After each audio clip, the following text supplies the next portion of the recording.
I'm Amy Goodman.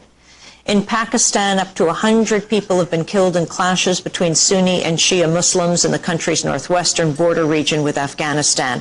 While Pakistani President General Pervez Musharraf continues to defend his imposition of martial law as a necessary defense against Islamic militants from the same region, U.S. military officials are reportedly considering a classified proposal to arm tribes from this area against al-Qaeda. Analysts suggest the U.S. is concerned over the rising threat of instability in nuclear-armed Pakistan and worried about the safety and security of the country's nuclear weapons. The New York Times revealed Sunday that the U.S. has been using a $100 million program to secretly help Pakistan guard its nuclear arsenal. ADRIAN Levy is senior staff correspondent with the Guardian newspaper in Britain. He's the co-author of a new book on how Pakistan became a nuclear power. It's called Deception: Pakistan, the United States, and the Global Nuclear Weapons Conspiracy. It discusses how 5 consecutive U.S. administrations, from Jimmy Carter to George W. Bush, have been complicit in building and protecting Pakistan's nuclear arsenal. ADRIAN Levy joins us now from London. Welcome to Democracy Now! It's nice to be with you. Well, let's talk about the latest New York Times revelation about the hundreds of millions of dollars that are going to the issue of nuclear weapons, they say, protecting them. Well, I think this in itself is quite difficult to pinpoint, in as much as the Pakistanis have insisted on keeping a great opaqueness and opacity over the nuclear program, its command and control structures, and the access they've allowed is absolutely minimal, fearing that that access at some time may be turned around as targeting information either for the US or the Israelis. And so I really don't hold too much, I wouldn't really place too much on this information. You know, the great relationship between the Pakistan military and the Pentagon, for example. I would suggest that there's much that's being concealed. Let's talk about Pakistan as a source of nuclear weapons, not only for Pakistan, but for, well, what President Bush has called countries that are part of the axis of evil. Give us a history of the nuclear weapons industry in Pakistan and how it relates to the rest of the world.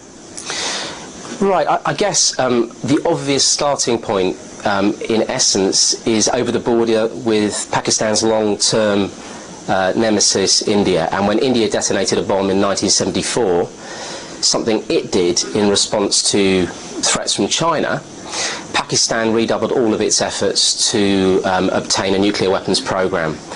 And a whole series of things came together. They were running a very, very dilapidated plutonium program, which was really going nowhere, tremendously costly, and had been hampered by opposition from the United States, the UK, and other powers. But come 1974, 1975, a man who would become identified as the father of the Pakistan bomb program, an entrepreneur, metallurgist, and linguist called A.Q. Khan, happened to be at the right place at the right time, and he was working as a technical translator in Holland, got hold of some, very simply in fact, through dire security, some critical blueprints on a revolutionary method of using uranium to arm a nuclear device, took them back to Pakistan, and Benazir Bhutto's father, Zulfikar Ali Bhutto, puts him in place, and thus begins the struggle to obtain nuclear weapons. Now, up until 1979, the whole of the world, the Western world, was against Pakistan's program and did everything it could to interdict that program, fearing the instability of Pakistan, fearing a nuclear arms race between Pakistan and India. And in fact, at one point, the CIA and the Pentagon looked at sending over a team to destroy the program in a covert operation that was discussed at a meeting with General Brent Scowcroft. But come 1979, things change, and really this will completely alter the West's attitude to the Pakistan program. In '79, of course, the Soviets invade Afghanistan, and prior to that, the US ally, the Shah, in Iran, flees, enabling Khomeini, the Ayatollah, to come back, and the CIA loses its listening stations, it loses a great ally, and suggestions are made to Carter from Zbigniew Brzyzenski, the National Security Advisor, that America reconsider for the first time the gold standard of non-proliferation and shove it down the agenda in order to begin a new relationship with Pakistan that was struggling to obtain nuclear weapons. So the suggestion from Brzezinski was the beginning of turning a blind eye, let's say. But Carter runs out of steam, and it will be only Reagan, when Reagan comes in 81, that effectively can lead to this policy being implemented. And then we will see 10 years of what State Department people describe as US permissiveness, but I think what the rest of us would describe as collaboration, covertly, between the Reagan administration and the Pakistan military to cement a security relationship, enabling their nuclear program. And really, I suppose we can go back into some detail on this at a later point, but over that 10 years, the whole program would be facilitated. They would cold test a bomb, which means computer simulate one in 82.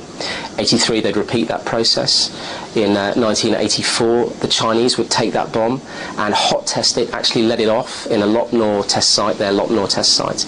By 87, that bomb, the Pakistani bomb, had been fixed under a US-supplied F-16 fighter jet and was ready to deploy. A jet sold on the precondition that it could never be used by Pakistan for the nuclear program. And one thing to remember here is that year in, year out, throughout that chronology that I've given you, Reagan was telling the American people and Congress, Pakistan has no bomb, Pakistan cannot deploy a bomb and is not seeking a bomb. And so, you know, the ground was created for the Pakistan weapons program. But it's more overt than that, even, in that there was actual direct US covert aid to that program supplied through the Pentagon, and the disruption of CIA operations to interdict the weapons program by Reagan official appointees who were working with the Pakistanis, collaborating.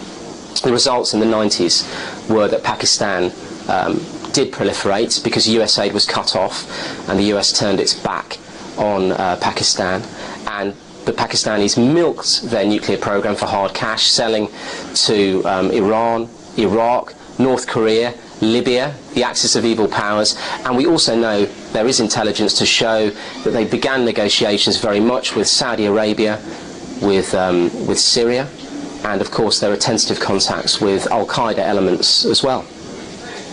When we come back from break, Adrian Levy, I want to talk with you about what happened in 2003, when all of the blame for the proliferation to countries like Libya and North Korea and Iran and others is laid at the feet of one man, of A.Q. Khan. We're talking to Adrian Levy. He is co-author of a new book called Deception: Pakistan, the United States, and the Secret Trade in Nuclear Weapons. We'll be back with him in a minute.